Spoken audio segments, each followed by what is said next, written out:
समूह काटा रहे जो साथियों, इसलिए मैं कहना चाहता हूं कि ये कमल कांग्रेस के लोग बड़े बदमाश हैं। इसलिए आप इन चीज़ों का ध्यान रखते हुए अपना जो कारवा है, अपना जो विजन है, जल जंगल जमीन है, ये चीज़ें बचाने के लिए आप और हम सबको मिल करके ये लड़त करनी पड़ेगी साथियों। नहीं करी तो आने वाला जो समय होगा वो बड़ा बलवान समय है और बहुत ही खतरा है साथियों। इसलिए आप और हम सबको मिलकर के इस जुमले को, इस कार्य को आगे बढ़ाना है। मैं अगले वक्ता के रूप में आमंत्रित करता हूं राजेंद्र जी आमलियर को। वो अपने बात रखेंगे। राजेंद्र जी आमलियर।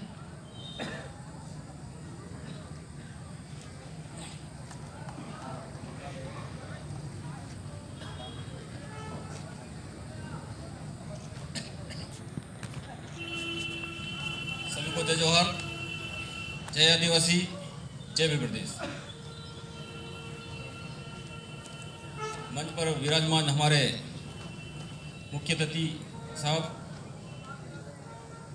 बांसवाड़ा डूंगरपुर के प्रत्याशी और फिलहाल में 84 विधानसभा के विधायक साहब, बांसवाड़ा से विधायक प्रत्याशी रहे हेमंत जी राणा साहब, और मंच पर सभी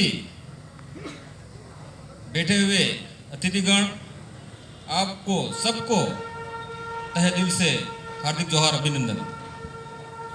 पंडाल पर जितने भी बैठे हुए युवा साथियों, कार्यकर्ताओं, माता बहनों, आपको भी तहे दिल से हार्दिक जोहार, अभिनंदन। साथियों, हमारा समाज, इन लोगों ने आज़ादी के उपरांत हमारे समाज को वोट बैंक समझ रखा है। इस कमल और कांग्रेस लोगों ने जिस तरह से 76 साल से हमको बारी बारी से वोट बैंक समझकर हमने यहाँ से नेता चुन के भेजे, और हम ही लोग हैं नेता बनाने वाले हमको। लेकिन इन लोगों ने वहां जाकर किया क्या है? मात्र वहां जाकर इन लोगों ने समोसे कचौरियां खाई है और हमारे समाज को लूटा है। यह समय आ गया है जगने का, समझने का। हमारी युवा पीढ़ी, आज की तारीख में इन लोगों ने कहा है कि युवा पीढ़ी तो बिगाड़ दी। युवा पीढ़ी को बिगाड़ी नहीं है। इस युवा पीढ़ी को इस आदिवासी परिवार ने, भारत आदिवासी पार्टी ने यह सजग कर दिया है कि ये लोग 76 साल से हमें लूट रहे हैं, आप जगो पढ़ो, हमारे अधिकार जानो, ये समझाया है। क्योंकि इन लोगों को आज सवाल पूछने वाले मिल गए, इनको सवाल करने वाले मिल गए हैं कि हमारा अधिकार 76 साल से क्यों दबा रखा है, हमारी शेड्यूल 5 जो प्रावधान है इसको क्यों आज तक धरातल पे लागू किए, हमारा जल जंगल जमीन बेच खा गए हैं, आरक्षण बेच खा गए हैं, डकारी नहीं लिया, पूरी जिंदगी गुजार दी कांग्रेस पार्टी में, अभी जाके बीजेपी में जाके चुनाव लड़ रहे हैं।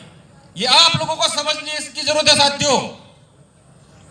अपने आदिवासियों को, भोले भाले साथियों को ऐसे बरगलाएंगे वो लोग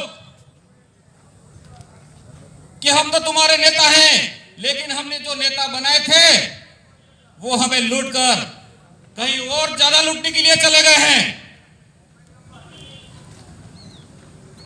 हम लोग कहीं ना कहीं अपने आदिवासियों को षड्यंत्र पूर्वक इन लोगों ने जो नशा प्रवृत्ति करवा रखी है, उसमें कहीं ना कहीं हमको दबा के हमारे वोट ले जाते हैं कुछ पैसों में। लेकिन हम आदिवासी अब जग चुके हैं। इन लोगों ने इतना षड्यंत्र रचा है, अगर लोकसभा में अगर सीटें 400 पार जाती है तो संविधान खत्म करने की बात कर रहे हैं साथियों। अगर संविधान खत्म करने की बात कर रहे हैं तो हमारा आदिवासी को बचाने की क्या गारंटी है साथियों? आप लोगों को यह सारी चीजें समझते हुए हमारे समाज को बचाने के लिए, हमारे आने वाली पीढ़ी को बचाने के लिए, हमारे 84 विधानसभा के विधायक है वर्तमान, उनकी जीवनी आप जानते हो सब। रोज साहब इस आदिवासी परिवार की भट्टी से तपे हुए इंसान हैं, जो मात्र आदिवासियों के भलाई के लिए काम करते हैं, आदिवासियों के हित के बारे में सोचते हैं, आदिवासियों के हित के बारे में आवाज उठाते हैं। जब जब आदिवासियों की जरूरत पड़ जाए, तब तब आधी रात को वो जरूरत पड़ती है तो आ जाते हैं। साथियों, ऐसे इंसान को हमको विधानसभा में तो भेजा है, लेकिन अब लोकसभा में भेजने की आवश्यकता है। और आदिवासियों को जो इन लोगों ने काले कानून डाल रखे हैं, उनके बारे में लड़ने की आवश्यकता है और वहां जाके बुलवाने की जरूरत है। साथियों, तो आप लोगों से मैं हाथ जोड़कर विनती करता हूं, यहाँ पंडाल पर जितने बैठे हैं, आप सभी युवा साथी हो, वडील दादा हो, माता बहने हो, इस कार्य को आगे बढ़ाने के लिए राजकुमार जी का नहीं, इस समाज का साथ दीजिए। और ये जितने बैठे हैं सारे राजकुमार जी बनकर गली गली मोहल्ले मोहल्ले में चले जाइए।